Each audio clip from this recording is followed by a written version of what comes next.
갈 바를 알지 못하고 라는 제목으로 히브리서 11장 8절에서 10절을 중심으로 하나님의 말씀을 전하도록 하겠습니다. 우리 교회 주위에도 점집이나 무당집 같은 경우를 많이 볼 수 있는데 그나마도 예전에 비해서는 많이 없어진 거라고 하더라고요. 우리 주위에 있는 점집들은 되게 가난한 형태로 허름하고 조잡한 형태로 이렇게 집에서 하는 형태죠. 우리는 이렇게 생각합니다. 우리가 더 현대 사회에서 지식 수준이 높아지고 도시가 발전하면 그런 점집이나 무당들은 자취를 감출 것이라 이렇게 생각합니다. 그런데 실제는 어떤가 하면 점술업이 대도시의 카페 형태로 자리를 잡고 타로라고 하는 점술업이 성행을 해서 우리나라 그 시장 규모가 벌써 2조 원을 돌파하는 막대한 시장으로 커갔다는 것입니다.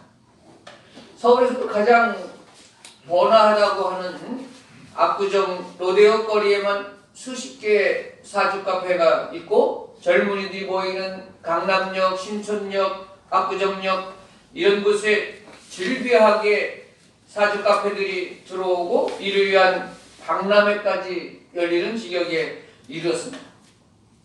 유명한 재벌이나 정치인들도 아주 중요한 결정을 내려야 할 때 최종적인 판단을 점집에 가서 무당에 가서 물어보는 현대를 살아가는 우리들에게 참 아이러니한 그런 일도 벌어지고 있는 것입니다. 젊은이들이 많이 모이는 그 강남역, 신촌역 이런 홍대역 이런 데 왜 이런 사주 카페들이 많이 생겼을까? 그만큼 젊은이들이 많이 찾는다는 것입니다. 그러면 이 땅에 미래를 짊어지고 가야 될 우리의 허리인 젊은이들이 마음이 둘 곳이 의지할 곳이 그것밖에는 없다 생각할 때 도리어 지금 시대의 교회에서 많은 청소년 청년들이 썰물 빠져나가듯 교회에서 빠져나가는 것과 비교해 볼 때 젊은이들이 자신의 진학이나 취업이나 결혼이나 사업이나 모든 면에 있어서 정말 얼마나 불안한데도 마땅히 의지할 곳이 없어 점집에 의지하는 것을 볼 때에 우리 기성세대들이, 우리 직분자들이, 우리 교회들이 하나님 앞에 참 젊은이들의 사표가 되지 못하고 모범이 되지 못했던 신앙의 모범을 보이지 못했던 우리들이 회개해야 될 시기다 생각하는 것입니다. 성경에는 점을 보는 자나 점을 봐주는 자도 엄격하게 금하여 죽음에 해당하는 죄라고 말씀하고 있습니다.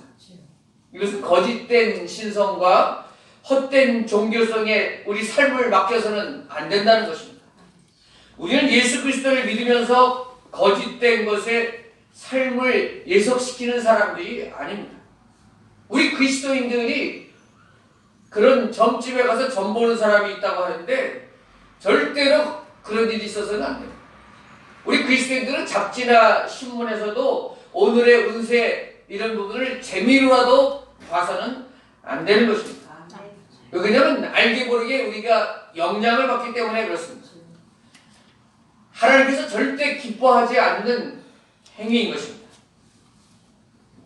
우리는 진정한 창조 역사의 주인이시며 선하신 하나님께서 우리 인생을 책임지신다. 우리는 살아계신 하나님을 철저히 믿고 맡기며 살아가야 될 존재이다. 하나님이 우리에게 주신 꿈이 있고 하나님이 우리에게 기대하시는 그 인생으로 살아가는 사람들임을 기억해야 할 것입니다. 우리 믿는 자는 하나님 신격, 하나님 인격에 우리를 맡겨야 되는 것입니다. 우리 살아계신 하나님은 멀찍이 떨어져 계시면서 우리가 어떻게 살아가든지 관심을 없고 관망만 하시는 분이 아니시다 하는 것입니다. 우리 삶 속에서 역사하시고 깊이 관여하시며 다스려 가시는 하나님, 그 하나님을 깊이 가슴으로 믿고 섬기며 살아가야 될 하나님의 백성들임을 꼭 기억하시기를 축복합니다. 아멘. 창세기 1장에 보면 하나님께서 이 하늘과 땅을 만드시고 보시기에 좋으셨다 말씀하죠. 그런데 인간을 창조하신 다음에, 사람을 창조하신 다음에는 더 강한 표현을 말씀하세요. 신이 보시기에 좋았다라 이렇게 말씀하고 계십니다. 사람을 창조하신 이후에 곧 안식일을 선포하십니다. 하나님께서 엿새 동안 일하시고 피곤하셔서 안식일을 선포하신 게 아닙니다. 하나님은 피곤함을 모르시는 분이십니다. 영이시기 때문에. 안식일도 결국 우리 사람을 위해 주고 계신 것입니다.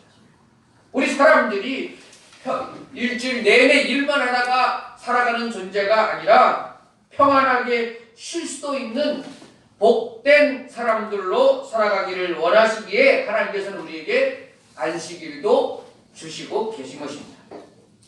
하나님 이처럼 우리 인간, 우리 사람을 지으시고 지대한 관심을 가지시고 함께 오늘도 동행하시는 분이시다. 믿으시기를 축복합니다. 하이데거라고 하는 철학자는 우리 인간을 피투성의 존재, 이 말은 무슨 말이냐면 세상에 던져진 존재라 이렇게 말씀합니다. 돌멩이를 하나 길거리에 던져놓은 것처럼 이 세상에 그냥 던져진 존재다, 하찮게 버려진 존재다 이렇게 표현했습니다.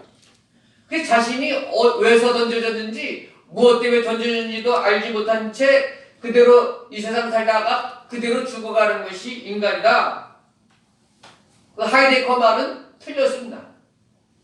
우리는 그렇게 내팽겨쳐진 돌덩어리가 아닙니다. 우리는 우연히 태어난 것도 아니고 점술처럼 운명되어지고 어찌할 수 없는 그런 존재도 아닙니다. 우리가 무심코 던져지고 실수로 태어났다고 생각하고 잘못 태어났다고 생각하기 때문에 쉽게 자존감도 없고, 남 비판하면 내가 살아서 뭐해, 어차피 뭐 나는 어쩔 수 없는 놈이야, 나는 안 되는 놈이야 이렇게 절망하며 살아가는데 결코 그렇지 않습니다. 우리의 직업이 어떻든지 우리의 상황이 어떻든지 우리는 하나님 앞에 하나님께서 계획해서 이 땅에 태어나고 생활하고 있으며 하나님이 만드신 작품이고 하나님이 친히 만드신 하나님의 자녀라고 하는 사실을 기억하시길 바랍니다. 하나님 우리 인생을 처음부터 계획하셨습니다. 이사야 44장 2절에 너를 만들고 너를 모태에서부터 지어낸 너를 도와줄 여호와가 이같이 말하노라. 너를 모태에서 지으시고 너를 창조하시고 너를 이 땅에 태어나게 하신 분은 하나님이시다는 것. 그리고 너를 도와줄 여호와라고 했어요. 하나님 여러분들을, 우리들을 돕기 위해서 계시다. 믿으시기 바랍니다. 우리가 뱃속에서부터 만들어질 때에 우리를 지켜보고 계셨고 하나님이 손수 빚으셨다 해도 틀리지 않습니다. 시편 139편 15절 내가 은밀한 데서 지음을 받고 땅의 깊은 곳에서 기이하게 지음을 받은 때에 나의 형체가 주의 앞에 숨겨지지 못하였나이다. 우리가 뱃속에서 조성되어질 모든 과정을 하나님이 다 눈여겨보고 계셨다 하는 거예요. 이처럼 우리는 태어나기 전부터 선택되어졌고 뱃속에서부터 하나님이 지켜보고 계셨고 지금도 우리와 함께 하시고 영원히 우리가 죽음 이후에도 끝까지 우리는 주님과 함께 하시는 겁니다. 그것이 임마누엘의 하나님이 되신다 하는 것입니다. 특별히 우리는 이 세상 가면서 예수님을 믿고 아빠 아버지 하나님을 아버지라고 부를 수 있는 하나님의 자녀가 되는 특권을 가졌음을 믿으시기를 축복합니다. 우리 자녀예요. 자녀. 하나님의 아들이고 하나님의 딸입니다. 지난 10월 19일에 군에가 있는 우리 아들 찬원이가 치아가 많이 안 좋아서 청원 휴가를 내고 치료차 월요일서부터 금요일까지 나왔다가 들어갔습니다. 금요일에 파주에서 근무하니까 제가 조금이라도 도움을 주려고 파주에 이렇게 데려다주고 왔습니다. 둘이서 차를 타고 가다가 고양시 관산동이더라고요. 그 앞에 이제 저녁도 먹을 때가 돼서 관산동에 한 음식점에 들어가서 함께 저녁을 먹는데 약간 미적미적 되더라고요. 그래서 왜 그러냐 너 그랬더니 옆에 햄버거 가게가 있는데 우리 동료 전우들도 휴가 하나 갔다 들어오면 이렇게 샌드위치나 뭐 이렇게 간식을 사가는데 아빠 나도 좀 사가지고 가면 안 되냐고. 그래 사가지고 가지고 몇 개나 필요한데 5개가 필요하다요. 아 그래 뭐 5개 사줄게 그랬더니 좀 미적거리더니 미안한 생각이 드는지 아빠 부담되면 제가 들어가서 자기 월급을 타면은 좀 갚아주겠다. 이러더라고. 그래서 제가 아유 마음이야 고맙지만 제가 그랬습니다. 야, 내가 군대 가서 생활하는데 도움이 되고 내 필요하다면 햄버거 5개 아니라 50개라도 사줄 수 있는 것이 부모 마음이야. 너 햄버거 값 갚을 생각하지 말고 들어가서 생활이나 잘해. 이렇게 말해줬습니다. 여러분 그렇지 않겠습니까? 부모 마음을 어찌 자식을 낳아보지 못한 그 자녀가 알겠습니까? 그러나 우리가 자녀를 낳고 자녀를 양육하면서 우리는 조금이라도 하나님 아버지의 마음을 알게 되는 것입니다. 초식동물은 태어나자마자 몇 시간이면 펄쩍펄쩍 잘 도망갑니다. TV 보니까 3시간인가 4시간밖에 안 되는 그 노루, 사슴이죠. 사자가 쫓아오는데 도망가가지고 안 잡혀 먹더라고요. 3시간, 4시간밖에 안 지났는데도 엄청 잘 떠가지고 살아남더라고요. 왜? 그래야 그 야생에서 살아남을 수 있죠. 육식동물이라 할지라도 몇 개월, 1년 내에 부모로부터 독립합니다. 그런데 사람은 어떻습니까? 30이 될 때까지 양육하고 뒷바라지하고 그만둡니까? 아닙니다. 60대, 70대가 돼도 우리 90 넘어 100세가 된 부모가 자식을 걱정하게 되는 것이 부모 마음 아닙니까? 우리 어머니께 제가 매일같이 하루에 한 번씩 전화드리는데 전화 시작하자마자 딱 하면 항상 하시는 말씀이 야 안양구포에는 코로나가 많이 늘어났다. 매일 그 말씀 하시면서 몸 조심해라. 사람 만나지 마라. 자녀를 아끼는 마음은 자녀가 잘났든 못났든 많이 배웠든 지위가 높든 낮든 그런 게 상관이 없습니다. 부모 마음. 심지어 자신을 학대하는 자녀까지도 사랑하는 게 부모 마음 아니겠습니까? 우리가 하나님을 아버지라고 부르며 기도하고 부르고 있는데 바로 우리에게 자녀를 키우면서 하나님께서 우리를 얼마나 사랑하시는지 아버지의 마음, 어머니의 마음으로 하나님을 바라보라 하는 것입니다. 이사야 46장 3절에서 4절 배에서 태어남으로부터 내게 안겼고 태에서 나무로부터 내게 업힌 너희여 너희가 노년에 이르기까지 내가 그리하겠고 백발이 되기까지 내가 너희를 품을 것이라 내가 지었음즉 내가 업을 것이요 내가 품고 구하여 내리라. 아멘. 사랑하는 여러분, 하나님 보실 때에는 우리 백발이 성성한 80대 90대라도 하나님 보실 때는 아주 어린 아이와 같습니다.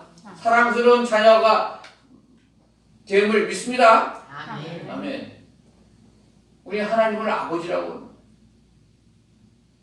그만큼 하나님께서 우리를 사랑하신다고 하는 것을 이 시간 꼭 기억하시기를 축복합니다. 아멘. 이와 한 가지 말씀드릴게요. 우리 장기려 박사라고 그 일대기를 요즘에 책을 읽었는데 이분이 일제시대 때 아주 우리나라에서 가장 유명한 외과 의사입니다. 평양을 중심으로 참 이북에서 많은 의술을 베풀었습니다.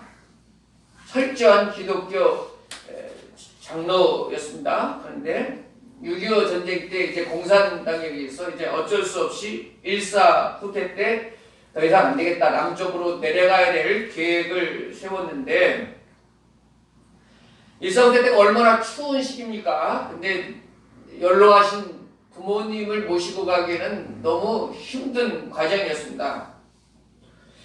그리고 가장 큰 아들이 그 6.25 나기 전에 인민군의 군대에 진집돼서 데려간 상태이기 때문에 언제 돌아올지도 모르는 상황에서 이 엄동설안에 연로하신 부모님을 모시고 피난 간다는 것이 너무 어려웠습니다. 그래서 이제 부인이 뭐라 그러냐면 이 부모님 모시고 내가 여기 평양에 있을 테니까 큰아들만 데리고 이제 내려갔다가 뭐 얼마나 걸리겠느냐 1년 2년 뭐 그렇게 걸리겠느냐 얼마 있으면 또 다시 회복되면 그때 만나자. 그래서 이제 그 남은 5남매인데 6남매 중에 제일 큰 아들은 군대로 가고 5남매 중에서 제일 큰 아들만 데리고 남쪽으로 내려와서 부산에 정착하고 그런데 결과적으로 휴전이 되고 올라가지 못했죠.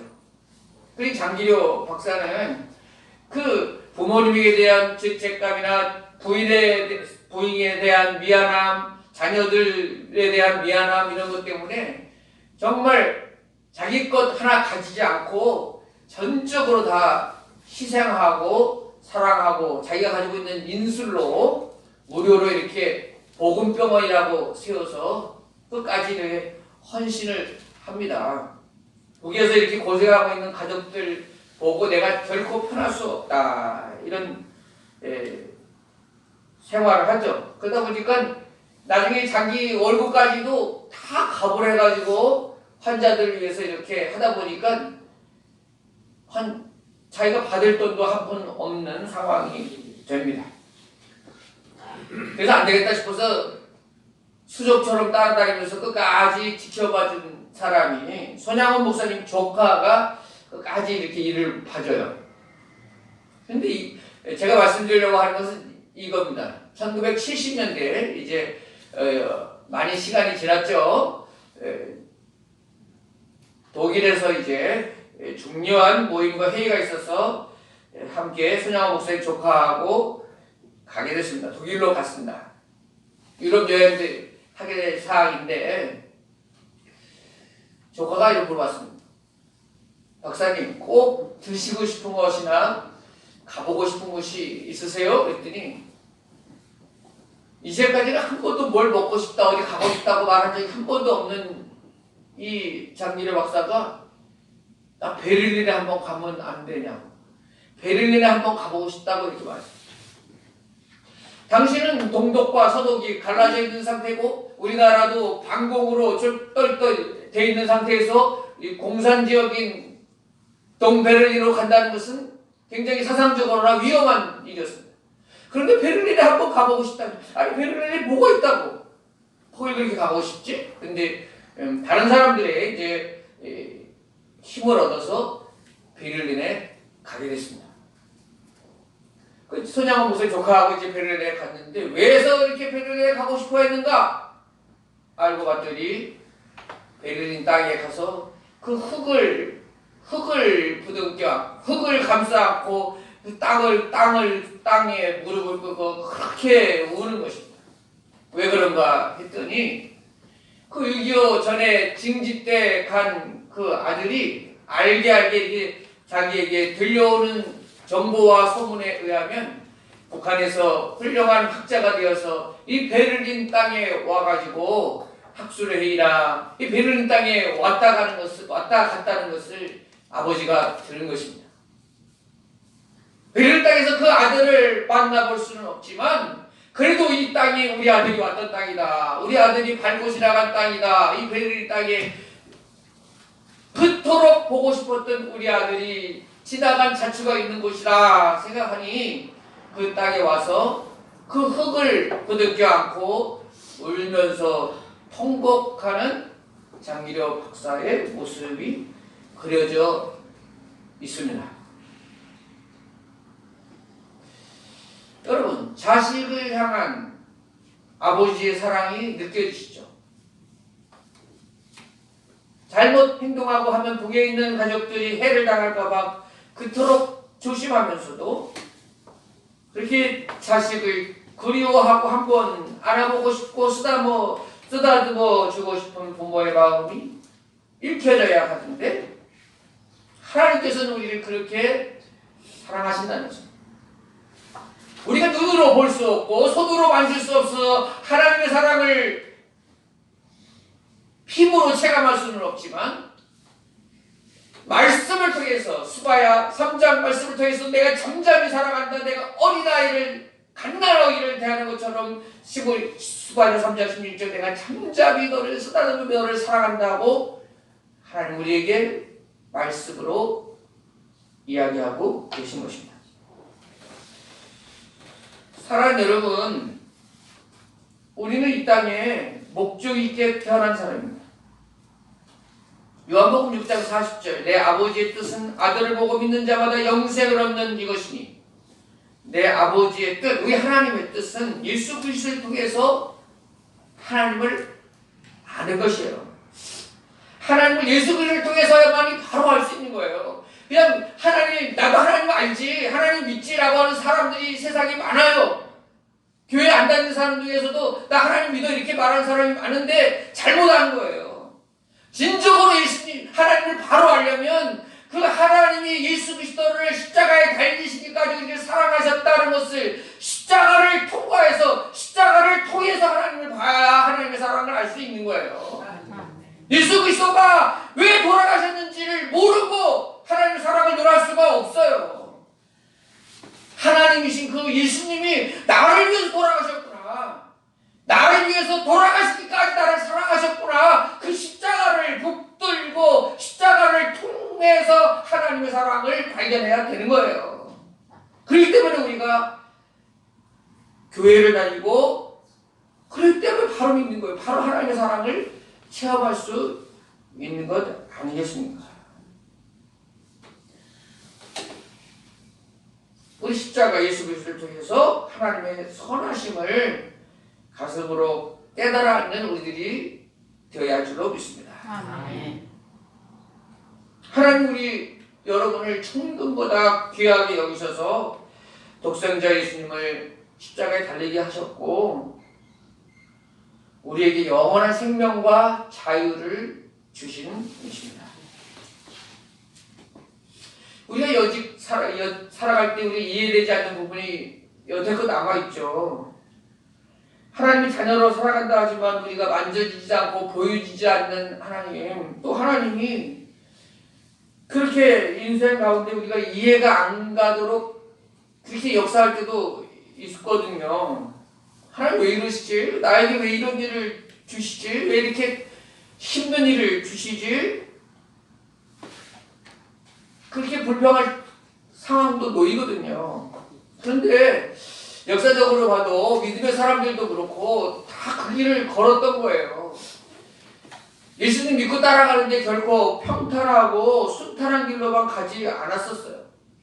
고락시락 속에서, 고난 속에서 힘들어했지만 그곳에서 하나님의 말씀을 붙들었고, 하나님의 말씀 가운데 보여주신 하나님의 사랑을 의심하지 않았고, 십자가를 통해서 보여주신 하나님의 사랑을 굳게 붙잡았다는 겁니다. 오늘 히브리서 기자는 8절에 믿음으로 아브라함은 부르심을 받았을 때에 순종하여 장래의 유업으로 받을 땅에 나아갈새 갈 바를 알지 못하고 나아갔으며 그랬습니다. 갈 바를 알지 못하고 나아갔습니다. 아브라함이 갈대아우에서 하나님 부르심을 받을 때에는 그저 내가 예비한 땅으로 떠나라는 거예요. 너 아비 친척 그 생활에서 떠나라는 거예요.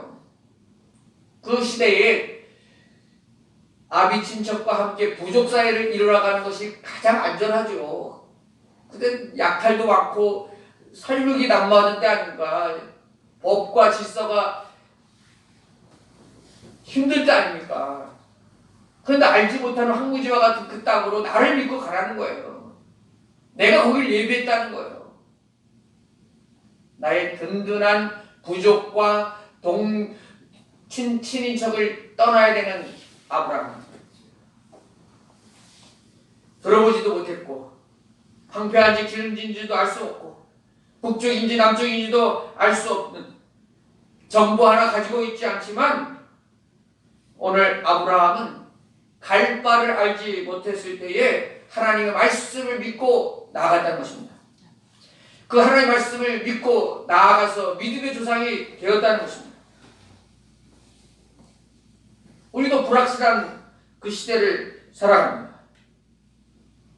그러나 우리 아브라함처럼 갈 바를 알지 못할 때에 우리가 표대로 삼아야 할 것은 하나님의 사랑, 하나님의 신실하신 분이다. 하나님은 언제나 나를 살아가시고 나에게 좋은 계획을 가지시고 나의 장래를 책임지시는 분이시다. 하나님 말씀하시니 믿겠습니다. 하나님이 열어주시니 걷겠습니다. 라고 하는 우리 인생을 주님께 맡기고 나아가는 인생이 될 때에 하나님께서는 결코 우리를 실망시키지 않으신다 하는 것을 믿으시기를 바랍니다. 바울 사도도 예수 그리스도를 만나 그분의 선한 인격을 믿고 인생을 맡기고 선한 싸움을 싸웠을 때에 승리하는 모습으로 마쳤습니다. 자, 이제 말씀을 마쳐요. 자, 기도가 뭐예요? 기도가 여러 요소가 있는데 기도 중에 또 중요한 요소는 뭐냐면 내 문제를 하나님께 맡겨서 하나님 문제가 되게 한다. 이런 의미도 있어요. 자, 어떤 중고등학교 학생이 학교에서 유리창을 깼네. 내가 갚을 능력은 안 돼. 전전긍긍하다가 집에 들어와서 혼날 각오를 하고 자기 부모님에게 아버지와 어머니에게 제가 이 유리창을 깼습니다. 변상해야 될 것 같습니다. 말했습니다. 자, 그럼 그 문제가 이제 누구의 문제가 됐어요? 학생의 문제가 아니고 부모님의 문제가 됐어요. 부모님이 해결해야 될 문제가 됐어요. 그렇죠? 기도를 이와 같이 생각하시기 바래요.